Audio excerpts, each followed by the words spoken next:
చంద్రగ్రహణం. ఓం వసుదేవసుతం దేవం కంసచాణూరమర్దనం దేవగురుం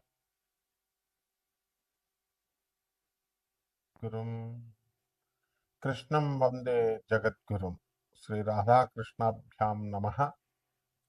మనకి చంద్రగ్రహణం వస్తుంది 2025 సంవత్సరం సెప్టెంబర్ 7వ తేదీన. అయితే ఈ 2025 సంవత్సరం స్టార్టింగ్ నుంచి కనుక మనం చూసినట్లయితే ఇప్పటికి ఒక చంద్రగ్రహణము ఒక సూర్యగ్రహణం జరిగింది. ఇప్పుడు ఈ సంవత్సరంలో వచ్చేటటువంటి రెండో గ్రహణము ఈ యొక్క చంద్రగ్రహణం అన్నమాట. అయితే ఇది ఇంతవరకు కూడా వచ్చినటువంటి చంద్రగ్రహణం కానీ సూర్యగ్రహణం కానీ ఈ రెండు కూడా భారతదేశంలో కనిపించలేదు. మరి ఇప్పుడు ఈ సంవత్సరంలో ఈ నెలలో సెప్టెంబర్ 7వ తేదీన వచ్చేటటువంటి చంద్రగ్రహణంలో మనకి ఇది భారతదేశంలో కనబడుతుంది. ఇది ఫస్ట్ పాయింట్. అందువలన భారతదేశంలో కనబడుతున్నప్పుడు మనం కొన్ని నియమాలు పెట్టుకున్నాం. మనం సూతకాన్ని పాటించాల్సినటువంటి అవసరం ఉంది. ఎప్పుడైనా సరే మనం చంద్రగ్రహణం వచ్చినప్పుడు దానికి 9 గంటల ముందు నుంచి కూడా సూతకము అనేటటువంటిది ప్రారంభం అవుతుంది.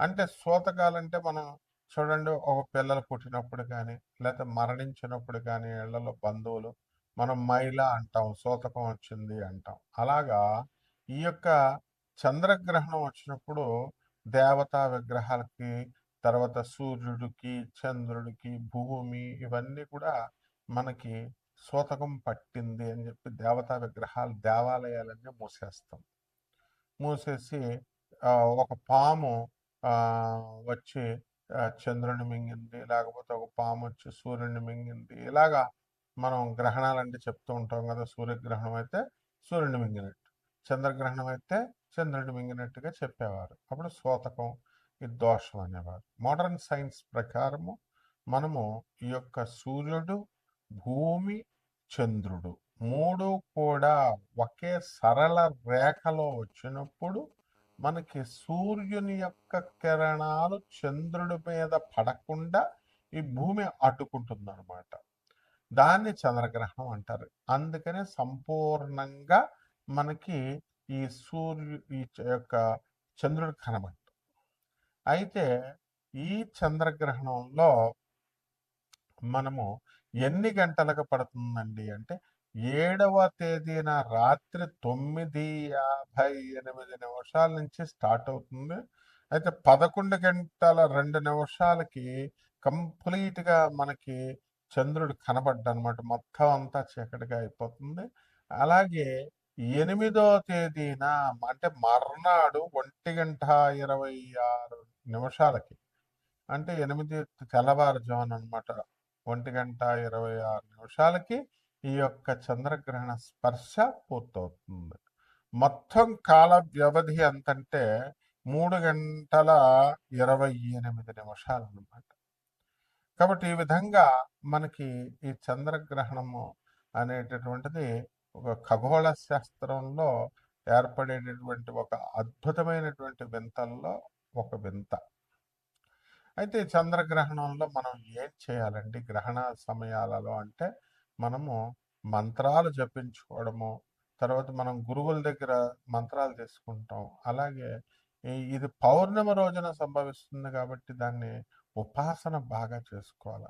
ఎవరైతే వశీకరణ మంత్రాలు, ఆ తర్వాత ఈ యొక్క షట్కర్మలు చేయడానికి, ఇప్పుడు అలాగే దశమహావిద్యల మంత్రాలు, ఎవరు చండీ నవార్ణ మంత్రాలు, ఎవరెవరైతే గురు దీక్షలో తీసుకొని మంత్ర దీక్ష తీసుకున్నటువంటి వాళ్ళంతా కూడా మనకి ఇవి ఒక రావి చెట్టు కింద కూర్చొని కానీ లేదా ఒక మనం మేడి చెట్టు కింద కూర్చొని కానీ జపించినట్లయితే వెంటనే ఫలితాలు, శీఘ్ర ఫలితాలు, అద్భుతమైనటువంటి ఫలితాలు రావడానికి అవకాశాలు ఉంటాయి. వృషభ రాశి. ఈ వృషభ రాశి వాళ్ళందరికీ కూడా చంద్రగ్రహణం తర్వాత అద్భుతంగా ఉండబోతోంది. మరి బ్రహ్మాండమైనటువంటి స్త్రీలంతా కూడా మీకు పరిచయాలు అవడం అనేటటువంటిది ఉంటుంది. ఎన్నో సినిమా కథలు రాసుకుని ఎన్నో పెట్టుకున్నారు. మరి ఈ సినిమా రంగంలో ఉన్నటువంటి వాళ్ళు, మీడియా రంగంలో వాళ్ళందరికీ కూడా బ్రహ్మాండంగా ఉంది ఈ యొక్క వృషభ రాశి వారికి. మనం ఎంతసేపు కూడా నోరు మంచిదైతే ఊరు మంచిదవుతుందనే విధానంలో మీరు చక్కగా మంచిగా చేసుకోవాలి పనులు. అహంకారాన్ని పక్కన పెట్టేసి కొంచెము శత్రుత్వ పీడ కూడా ఉండడానికి అవకాశం ఉంది. అందరూ ఆలోచించేది ఏంటంటే మాకు వృత్తి, వ్యాపార, ఉద్యోగ విషయాలు బాగుండాలండి, ఆదాయాలు బాగుండాలండి అంటారు. బకెట్ నీళ్లు మీరు తోడితే ఇంకొక బకెట్ నీళ్ళు వస్తాయి.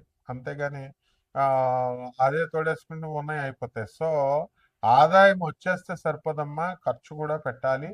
అందువలన అనాథ పిల్లలకి, తర్వాత ఈ యొక్క ఆ రోడ్డు మీద కనబడుతున్నటువంటి పేదవాళ్ళందరికీ కూడా సేవ చేయాల్సినటువంటి అవసరం ఉంది. కాబట్టి ఈ యొక్క వృషభ రాశి వారికి, స్టూడెంట్స్కి పరిస్థితి బాగుంటుంది. కొత్త కొత్త ఉద్యోగాలు వస్తాయి. సాఫ్ట్వేర్ రంగంలో దూసుకెళ్ళిపోతారు. గవర్నమెంట్ ఉద్యోగాలు అంత అనుకూలంగా ఉండవు మీకు. అలాగే ఈ యొక్క మీడియా రంగంలో ఉన్న వాళ్ళందరికీ కూడా మీరు మంచి గుర్తింపు వస్తుంది. యాంకర్లకి, తర్వాత ఎస్సీ వాళ్ళకి, వీళ్ళందరికీ కూడా. కాబట్టి పెళ్ళిళ్ళు కానటువంటి వాళ్ళందరికీ కూడా వివాహాలు అవుతాయి. మరి వ్యవసాయదారులకి, రైతులకిను తర్వాత వీళ్ళకి ఎవరు వ్యవసాయదారులకి, పంతుల గారులకి వివాహాలు చేయడం లేదు పాపం అని చాలా బాధపడుతున్నారు అటువంటి వాళ్ళకి. ఇప్పుడు పేకండ్రా, ఇప్పుడు చేయండ్రా, ఇప్పుడు సాఫ్ట్వేర్ ఇంజనీర్ల కంటూ మొన్న ఒక అమ్మాయి వీడియో రిలీజ్ చేసింది. బ్రహ్మాండమైన వీడియో అది.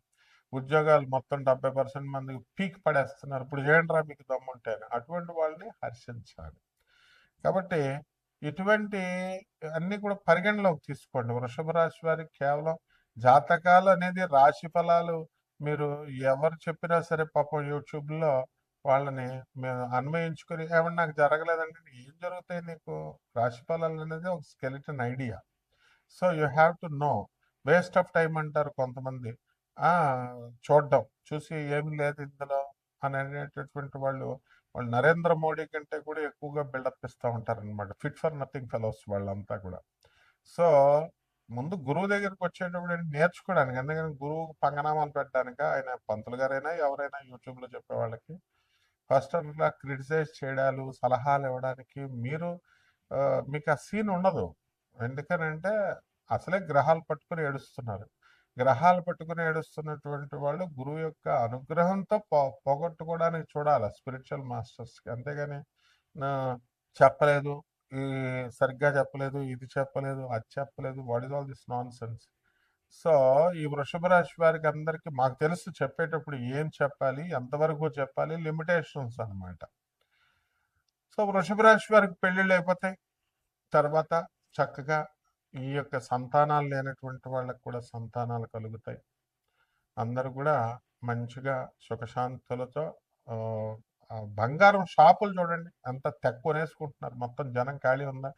మీరు యూట్యూబ్లో రాశి ఫలాలు చూసుకునే వాళ్ళంతా నువ్వు ఇలా చెప్పలేదు, అలా చెప్పలేదని వీళ్ళని పంతుల్ని ఫోన్లు చేసి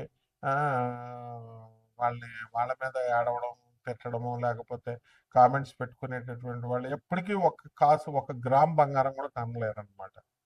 కాబట్టి వాళ్ళంతా చూడండి ఎలా డెవలప్ అవుతున్నారు. అలా డెవలప్ అవ్వండి. వృషభ రాశి మంచి అనుకూలమైన టైం ఉంది. ఇంకా మీకు ఏమైనా డౌట్లు ఉంటే డైరెక్ట్ నా దగ్గరికి నన్ను అడగండి. Okay. Okay. Call to us and NDA channel and other lead channels, మా చంద్రగుప్త మౌర్య అండ్ దత్తు అండ్ దీపు, వీళ్ళంతా కూడా ఎప్పుడు రెడీగా ఉంటారు మీకు సేవలు చేయడానికి. శుభమస్తు. కాబట్టి గ్రహణ సమయాలలో మనం కొన్ని నియమాలు మనం పాటిస్తూ ఉంటాం. మనకు తెలిసిందే. ఇది ఎప్పుడు కూడా ఈ గ్రహణం అప్పుడు కూడా, చంద్రగ్రహణం అప్పుడు కూడా పౌర్ణమి రోజున వస్తుందన్నమాట. కాబట్టి ఇవి మనం చేయాల్సినటువంటి నియమాల్లో ముఖ్యంగా ఈ చంద్రగ్రహణం 9 గంటల ముందు నుంచి మనం సూతకం ప్రారంభమైంది కాబట్టి ఇప్పుడు ఎందుకు తినకూడదు? మనము చంద్రగ్రహణం ఉన్నప్పుడు ఇంట్లో శవాన్ని, ఎవరైనా మన బంధువులు ఎవరైనా చనిపోయారనుకో, ఇంట్లో శవాన్ని పెట్టుకున్న వీధి వాళ్ళే తినరు సూతకం. ఆ విధంగా మైలు పోవాలి, అందుకోసం తినం మనం. సైంటిఫిక్ రీజన్స్ చాలా ఉంటాయి, అదంతా అది వేరే విషయం. కాబట్టి ఈ చంద్రగ్రహణ సమయాలలో మనము ఈ గడ్డి, గరిక గడ్డి ఉంటుంది, దర్ప గడ్డిని మనం పవిత్రమని అంటాం. అవి మనం తినేటటువంటి వస్తువుల్లో వేసుకోవడము, ఆ ముందు రోజు మిగిలినటువంటివి బియ్యం డబ్బాలో వేసుకోవడము, అలాగా పప్పు సామాను ఇలాంటివన్నీ కూడా వేసుకోవడము, ఇవన్నీ కూడా జరుగుతాయన్నమాట. కాబట్టి వీటిల విషయాలలో మనము అందువల్లనే కోడళ్ళు మనం కడుపుతో ఉన్నటువంటి వాళ్ళు పైకి లేవకూడదని, కూతుర్లైనా సరే ఎవరైనా సరే గోళ్ళు గిల్లుకోకూడదని, అన్నం తినకూడదని, ఏ వస్తువులు తినకూడదని, తాగకూడదు నీళ్ళు అనేటటువంటి నియమాలు మనం పెట్టుకున్నాం. ఇవన్నీ